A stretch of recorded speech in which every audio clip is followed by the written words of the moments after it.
My book Birdywwood Buzz is all about Indian birds.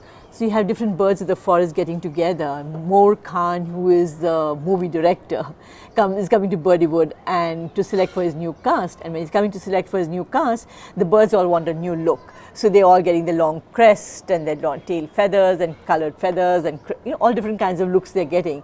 So that's how children will get introduced to the birds in the forest. You can find out. For instance, if you look at the bulbul and the Indian pitta, bulbul is getting a little red dab cheeks and getting a little crest of hair or feathers on his head.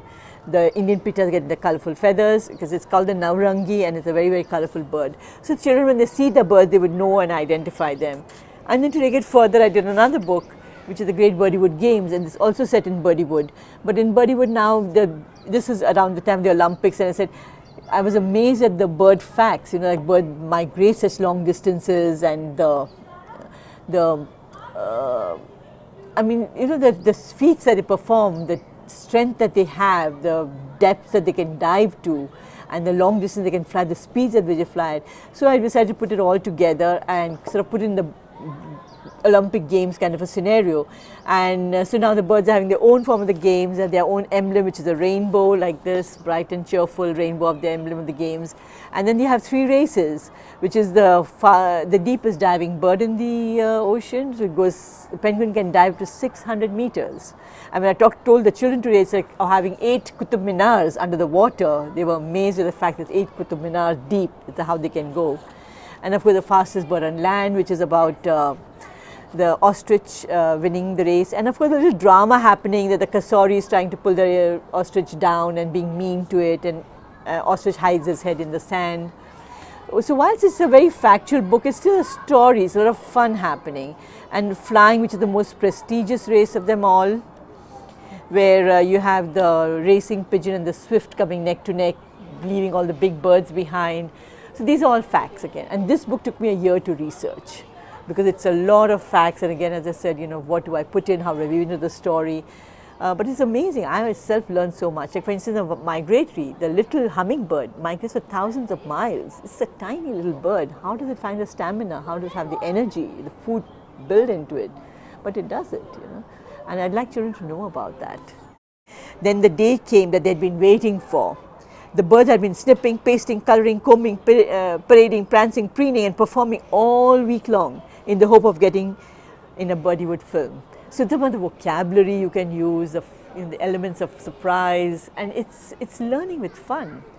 And that's what I aspire to. And that's why my journey of an author also started, because we all have the creative side of us. And when you start telling stories, you always tell your children stories, and it's part of us. We all are making up stories in life, aren't we? And so this is when I started thinking of little situations, and it's just as your mind can go places when you are creating. And then I thought, if my mind can go places when I'm creating stories, how much further I can take the children, to what lands, to what depths of information, to what depths of knowledge, what depths of wisdom, what depths of understanding. And to me, more important than that is the caring. The caring is important. And because of that factor also, I felt this is not enough, because I can only publish so many books. I can't have so many hundreds of books published.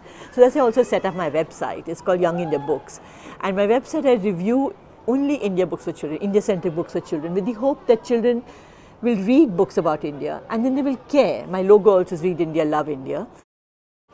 Well, I, as a grandmother, felt that my children need to know more about India, and my grandchildren all abroad, and so my whole passion is conveying India to my grandchildren. One of the things I feel is that sometimes there's an accident happens somewhere and we feel sad, okay, somebody dies, somebody's hurt or what, but if it's somebody you've connected with, it could be a friend, a neighbor, a relative, you feel horrified, you feel sad, you want to do something for that person because you've connected with that person. So when children read about India and they're connecting with the Indian flora, fauna, they're connecting with our archaeology, with our history, you care. And that is what I think is very important, that the caring which develops when you read about your own country and stories set in your own land. Another aspect of writing, again, for children, for me, came from the fact that when children read books, imported books, nothing wrong with them, they're beautiful books, they're well produced, well managed, well written also. But then they're about fair skin, blonde haired, brown haired or whatever. They're not children like me. Can I associate with those kids? I don't know. Are they the problem that I have? Can I see myself reflected in those stories? I don't know. I don't think I can.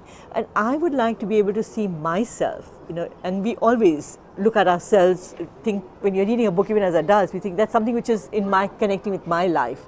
And that's why even these soaps are so popular, the Indian soaps are so popular. Everyone sees a part of their life reflected in that. You need to, children need that connect. And that's why I'm very, very strongly promoting India-centric books in schools wherever I go. Have imported books, good quality, good information, well brought up, but have a proportion. Like if you have 25% of foreign imported books, 75%. If you don't want to keep 75% of Indian books, put at least 50%. Today we don't have more than 10 to 20% of Indian books in our own school libraries, in our own bookstores. And that's what I find is the pity of it all.